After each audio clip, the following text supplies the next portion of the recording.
Hello दोस्तों, मैं हूँ राज और आज हम लोग जो हमने पहले पिछले वीडियो में रेस्पिरेशन जो टॉपिक था उसको छोड़ा था ना, हाफ टॉपिक को। आज हम लोग हाफ टॉपिक कवर करेंगे। अपन कौन सा चैप्टर पढ़ रहे हैं? लाइफ प्रोसेस हम आज पढ़ रहे हैं। टॉपिक उसका जो मेन टॉपिक है उसमें चार है, उनमें से दूसरा टॉपिक है हमारा रेस्पिरेशन। वो टॉपिक हम पढ़ रहे हैं, ठीक है। मैंने यहाँ पे लाइफ प्रोसेस लिख दिया, रेस्पिरेशन, ठीक है।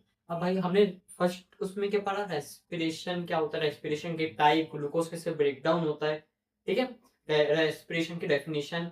अब हम ह्यूमन बॉडी में रेस्पिरेशन कैसे होता है वो पढ़ेंगे, ठीक है। तो देखो, ह्यूमन बॉडी में रेस्पिरेशन का जो स्ट्रक्चर है ये ऐसा ही है भाई। मेन है, इसका डायग्राम भी बहुत बार आ जाता है कि लेबल करो, कभी कभार बनाने को भी आ जाता है इंपॉर्टेंट डायग्राम, ठीक है। तो अब देखो भाई, पहले मैं आपको बता देता हूँ ह्यूमन इसमें स्ट्रक्चर क्या होता है, फिर मैं आपको समझाते समझाते पढ़ाऊंगा। तो देखो, यहाँ आ गया हमारा नेसल पैसेज और माउथ कैविटी। नेसल पैसेज क्या होता है? नाक, अपन जिस सांस लेते हो। माउथ कैविटी अपन मुंह से और नाक से, दोनों से सांस ले सकते हैं।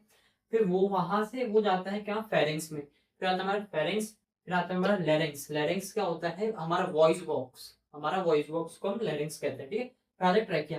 ट्रैकिया के अंदर एक रिंग ऑफ कार्टिलेज होती है, रिंग टाइप की बनी होती है, उसको रिंग ऑफ कार्टिलेज कहते हैं, ट्रैकिया के अंदर होता है। अभी जो ट्रैकिया है वो जैसे ही नीचे है, लंग्स का जैसे ट्रैकिया नीचे आता है, लंग्स के अंदर डिवाइड हो जाता है और कहलाता है ब्रॉन्ची, है ना। हाँ, ब्रॉन्चीज ऐसे उसका प्रोनाउंस है। हाँ, अब वो जो ब्रॉन्चीज है वो डिवाइड हो जाती है ब्रोंक्योल्स में। ब्रोंक्योल्स में ब्रॉन्ची आई भाई, ट्रैकिया आया, ब्रॉन्चीज में हो गई, वहां से डिवाइड हो गई, फिर ब्रॉन्ची हो गई ब्रोंक्योल्स में। और वो ब्रोंक्योल्स के जो लास्ट पॉइंट होता है उसमें होता है एलोअर सैक। ये जैसा आपको दिख रहा है ना, डॉट डॉट, तो हमारा एलोअर सैक। अपन भाई कहे ना तो ये दिखने में कैसा अंगूर आता है ना, अंगूर का वो गुच्छा आता है, अंगूर का गुच्छा, उस टाइप का दिखता है, ठीक है। फिर हमारे यहाँ पे आ जाती है रिब्स, ये होता है हमारे लंग्स। और लंग्स के सबसे नीचे आती है हमारी क्या? डायग्राफम। डायग्राफम क्या होता है?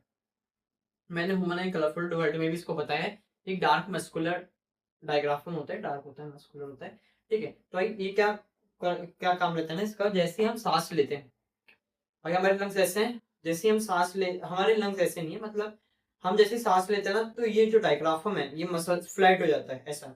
और जैसे ही हम एक्सेल करते हैं, सांस छोड़ते हैं, तो ये वापस से ऐसे शेप में आ जाता है। ये आपको ऐसा शेप दिख रहा है इसका? कर्व, है ना, कर्व शेप का होता है ये। और जैसे हम सांस लेते हैं तो एकदम फ्लैट हो जाता है, और जैसे हम सांस छोड़ते हैं एकदम कर्व हो जाता है, ठीक है। अब भाई मैं आपको बताता हूँ कि कैसे क्या होता है। भाई देखो, इंसान नाक या फिर मुंह से सांस ले सकता है। अब भाई उसने सांस ली, ये फिर फेरेंस आया, लेरिंग्स आया, ट्रैकिया आया, इससे हमारा कोई मतलब नहीं है, ठीक है, क्योंकि वो तो वॉइस वॉइस के लिए है, वो उसके लिए नहीं है। तो भाई ट्रैकिया जैसे ही ब्रोंचीज में डिवाइड हुआ, और ब्रोंचीज गई क्या? ब्रोंक्योल्स में, और ब्रोंक्योल्स के लास्ट पॉइंट होता है एलोवर सैक। एलोवर सैक के अंदर क्या होती हैं? Blood vessels. भाई ब्लड वेसल्स होती हैं, तो जैसे ही ऑक्सीजन आता है ना, हमने सांस पे ऑक्सीजन दी, तो भाई ब्लड वेसल्स ऑक्सीजन को अपने पास रख लेता है और कार्बन डाइऑक्साइड को बाहर निकाल देता है, जो हम एक्सहेल करते हैं। अब भैया क्या बोलते हैं, वो ब्लड वेसल्स ही क्यों ऑक्सीजन को रखते हैं? क्योंकि भैया ब्लड वेसल्स में क्या होता है, ब्लड में क्या होता है हमारे? हीमोग्लोबिन। और हीमोग्लोबिन को याद रखना, हीमोग्लोबिन को किससे? ऑक्सीजन से प्यार है, पर ऑक्सीजन को हीमोग्लोबिन से कभी प्यार नहीं है। वो इसीलिए, बस यही बताना, मजाक में बोल रहा हूँ ठीक है। तो हीमोग्लोबिन होता है ब्लड वेसल्स के अंदर, ब्लड में, इसीलिए वो ऑक्सीजन को अपने पास स्टोर कर लेता है और जो कार्बन डाइऑक्साइड है उसको बाहर एक्सहेल कर देता है, ठीक है। और यहीं पे हमारी ये वाली प्रोसेस खत्म हो जाती है। भाई ये जो टॉपिक था ये यहीं पे खत्म होता है अच्छे से भाई। इसका जो स्ट्रक्चर वो समझ लेना, कभी कभार इसका सिस्टम क्या बोलते हैं डिफाइन करने को आ जाता है, अच्छे से समझ लेना। समझ नहीं आए तो एक और बार वीडियो देख लेना। आज की वीडियो में इतना ही। अगर वीडियो अच्छा लगे तो लाइक करके आना, कमेंट करके आना, सब्सक्राइब करके आना। Thank you.